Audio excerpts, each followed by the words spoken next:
computer. Hi, everybody. This is Debbie Lefevre. We're going to be doing a multi-exposure air quote Zoom call. We're doing this pre-recorded mainly because I don't know how to run a Zoom call. So this is kind of hopefully we can do this without too many glitches and hopefully as smoothly as possible. Um, I'm hoping that we're not just looking at Craig's forehead. So there he is. All right, so I'm gonna go. Um, I'm not planning on being on screen most of the time because I'm mainly going to be sharing my my Lightroom and my Photoshop because that's you're there to see that, you're not there to see my face. Reasons we're doing the pre-recordings is that a lot of times when you're dealing with Photoshop and Lightroom, everybody wants to go at their own speed. And sometimes I have a tendency because I just have done this before, that I may go too fast for some people. So you're welcome to stop the recordings and go back and repeat it as many times as you want, or I'm boring and you can speed it up. Um, so you can rewatch it as many times as you want. We're going to be doing a series of recordings. So I each recording is going to build on the last one. So even though you can bounce around as much as you want, I would recommend the first time through going through in order. Um, and of course, you can bounce around and do whatever you want because I am not the Zoom police. Um, Most of the time, you're not going to see me because as a photographer, I am not comfortable on this side of the camera. So I'm sure a lot of you can kind of relate to that. I'm pretty much an introvert, but if I know what I'm talking about, then I can talk all day. So hopefully that'll work. I have notes here, so I'm just crossing things off as I go, make sure I get all the topics. Because we're doing this as a pre-recording, Craig is with me. He's going to be acting as my audience. So if he has questions, I'm kind of hoping you have those same questions. Um, so he can interrupt me at the time and say, hey, wait a minute, that didn't make sense. Please go back and explain it. But at the end, if you don't understand anything, you're welcome to send me an email or text me with any questions that you have. And if necessary, I'm happy to do a one-on-one with you. We can do like a little Zoom call. We can actually record that so you can go back over it on your own and listen to it. I will put up my contact information in a little bit. Also, when you contact me, when you send me an email or a text, please let me know who you are. You're probably like me, and I don't answer calls or texts that I don't know who the number is.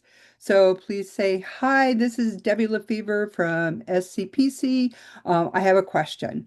So if you could do that, then I'm happy to respond to you. But if I don't know who you are, I'm not going to answer you.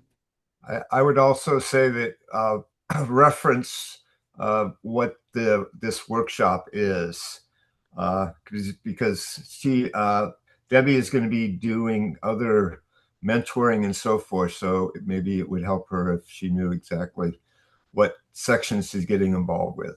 Great, thank you. Good point. Good point. Um, Also, I am on a Mac. If you have PC questions, I'm not all that great on a PC. I can kind of try to give you an answer on a PC, but any answer I give you, I'm completely making up. So just just a caveat there. Once I get into Lightroom and Photoshop, you may notice that my workspace looks different from yours. I have a custom workspace that works for me. So when you're looking at like the sides of my computer, on the different toolbars, they're all completely different because I've moved them around. Kind of one of the tools that I use on the left-hand side, I use my brush quite a bit. So my brush is my first tool up there. So people, that's probably like your fourth or fifth tool down. So don't try to make yours look like mine. Um, just go for the tool, not the location. Also, in Photoshop, there are 12 different ways to do everything in Photoshop. So if you can say, well, wait a minute, I do it this way and you're doing it this way, it's like that's perfectly fine. There's 12 different ways because not every image is the same. So you need all these different tools and all the different ways to accomplish your goal. So the answer of, well, can I do it this way?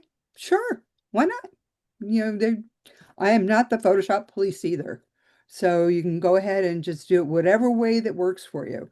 And if you say, well, can I try this? Of course, give it a try. If it works, great. If it doesn't, then you learned a way that it doesn't work. So, there's an expression you either win or you learn. Um, and when we get done with each one of the sections, just understand that this is getting to the point where everything is at the next step, right? So all the images that we're putting together, we're just combining them together, right? You still need to do your post-processing. You need to go through and take it into Camera Raw or whatever, you know, other things that you want to do with it. I personally use On1 Photo Raw. I also use Nik software. So a lot of times I will take it into those various plugins and kind of massage things and kind of zhuzh them up a little bit. So understand that when we get to that point, you're not done.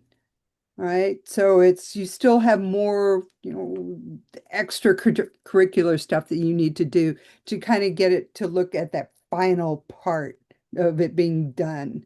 Right. So it's like, well, wait a minute, that doesn't look like how I saw you do it the other way. Well, that's because I'm only halfway done with it.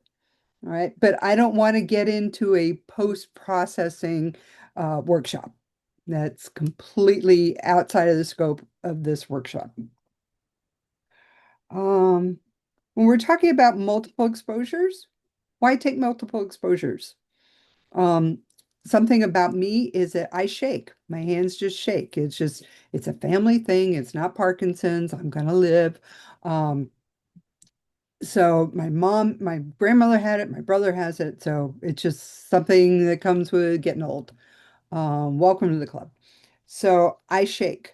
Also, the other couple of other reasons why I do multiple exposures is that there are times when the wind's blowing, and things just aren't, I move, but other things will move too. So what do I do when I'm out and about and, the wind's blowing? And so I can't just say, well, I'm just going to go home because it's just not working.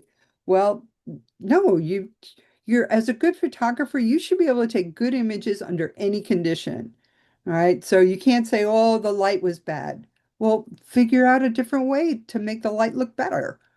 Or, well, things were moving around. Well, take advantage and do multiple exposures or ICM, or take faster shutter speeds. So work with what you've got.